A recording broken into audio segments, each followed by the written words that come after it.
திமுக மாவட்ட செயலாளர்கள் முக்கிய தலைவர்கள் ஆங்காங்கே கைது செய்யப்பட்டுள்ள சூழ்நிலையில் தேனியில் இன்று காலையிலேயே உதயநிதி ஸ்டாலின் கைது செய்யப்பட்ட சில நிமிடங்களிலேயே சாலை மறியலில் ஈடுபட்ட பன்னீர்செல்வம் அங்கு கைது செய்யப்பட்டார். கைது செய்யப்பட்டு காவல்துறை வாகனத்தில் அவர் கொண்டு செல்லப்படக்கூடிய அந்த காட்சியை தான் இப்போது பார்த்துக் கொண்டிருக்கிறோம். இதே போல காஞ்சிபுரம், மயிலாடுதுறை, வேலூர் உள்ளிட்ட பல்வேறு மாவட்டங்களிலும் திமுகவினர், மாவட்ட செயலாளர்கள், முன்னாள் சட்டமன்ற உறுப்பினர்கள் மற்றும் முன்னாள் அமைச்சர்கள் தலைமையில், தற்போதைய சட்டமன்றங்கள் தலைமையில் மறியல் போராட்டங்கள் நடைபெற்று வருகிறது. கைது செய்யப்பட்டவர்கள் காவல்துறை வாகனங்களில் ஆங்காங்கே அவர்களை அழைத்து செல்லக்கூடிய அந்த காட்சிகளை தான் இப்போது பார்த்துக் கொண்டிருக்கிறோம். தமிழகம் முழுவதும் திமுகவினர் கைது செய்யப்பட்டிருக்கிறார்கள். அங்கு தென் மாவட்டங்களான நெல்லை, தூத்துக்குடி, கன்னியாகுமரி, மதுரை, சிவகங்கை உள்ளிட்ட மாவட்டங்களில் இருந்து திருச்சி, அரியலூர், பெரம்பலூர், கடலூர் உள்ளிட்ட மாவட்டங்களிலும் திமுகவினர் ஆங்காங்கே மறியல் போராட்டத்தில் ஈடுபட்டு வருகிறார்கள். இதே போல மேற்கு மாவட்டங்களான கோவை, கரூர், நாமக்கல், ஈரோடு ஆகிய மாவட்டங்களிலும் திமுகவினர் ஆங்காங்கே மறியல் போராட்டத்தில் ஈடுபட்டு வருகிறார்கள். திருவள்ளூர் அருகே அங்கு முன்னாள் அமைச்சர்கள், முன்னாள் சட்டமன்ற உறுப்பினர்கள் உதயநிதி ஸ்டாலின் வாகனத்தின் கைது செய்யப்பட்டு அழைத்து செல்லப்படும் இந்த காவல்துறை வாகனத்திற்கு பின்னால் அவர்கள் அணிவகுப்பாக செல்வதற்கு காவல்துறையினர் ஆங்காங்கே தடுப்பரன்களை பேரிகார்டு வைத்து அனுமதி மறுத்திருக்கிறார்கள். இதை கண்டித்து திமுகவினர் ஆங்காங்கே போராட்டத்தில் ஈடுபட்டு வருகிறார்கள்.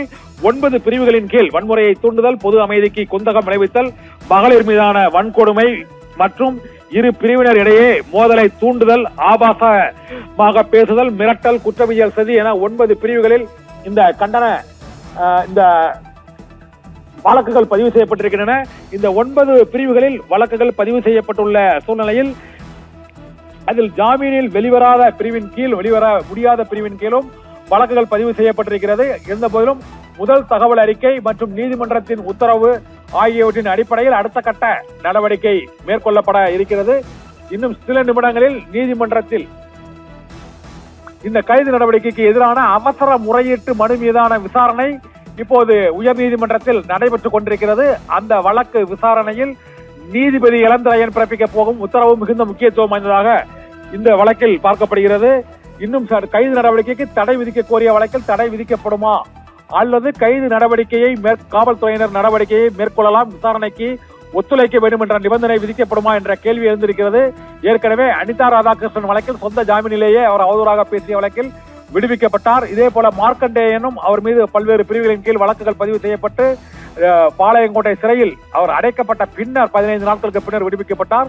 மூன்றாவதாக எதிர்க்கட்சித் தலைவர் உதயநிதி ஸ்டாலின் மீது 9 பிரிவுகளின் கீழ் வழக்கு பதிவு செய்யப்பட்டு தஞ்சை நீதிமன்றத்துக்கு இப்போது எதிர்க்கட்சித் தலைவர் உதயநிதி ஸ்டாலின் கடலூர் வழியாக அழைத்து செல்லப்பட்டுக் கொண்டு இருக்கிறார். அங்கு அவருடைய வாகனத்தை செல்ல விடாமல் பல இடங்களில் மறியல் போராட்டங்கள் நடைபெற்று வரக்கூடிய சூழ்நிலையில் தமிழகம் முழுவதும் எதிர்க்கட்சித் தலைவர் உதயநிதி ஸ்டாலின் கைதை கண்டித்து போராட்டங்களில் ஈடுபட்டு வருகிறார்கள் திமுகவினர்.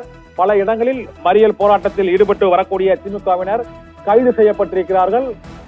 இந்த கைது நடவடிக்கைக்கு தேமுதிக தலைவர் பிரேமலதா விஜயகாந்த் மற்றும் கொங்கு நாடு மக்கள் தேசிய கட்சி தலைவர் ஈஸ்வரன் உள்ளிட்டோர் கடுமையான கண்டனத்தை தெரிவித்திருக்கிறார்கள். பாட்டாளி மக்கள் கட்சியின் அன்புமணி பேச்சுக்கும் கண்டனம் தெரிவித்து கைது நடவடிக்கைக்கும் கண்டனம் தெரிவித்திருக்கிறார். அவதூறாக பேசுவதற்கும் அவர் எதிர்ப்பு தெரிவித்து கண்டன அறிக்கையை வெளியிட்டிருக்கிறார். இதுபோல பல்வேறு அரசியல் கட்சிகளின் தலைவர்கள் இந்த எதிர்கட்சி தலைவரின் கைதுக்கு கண்டனம் தெரிவித்திருக்கிறார்கள்.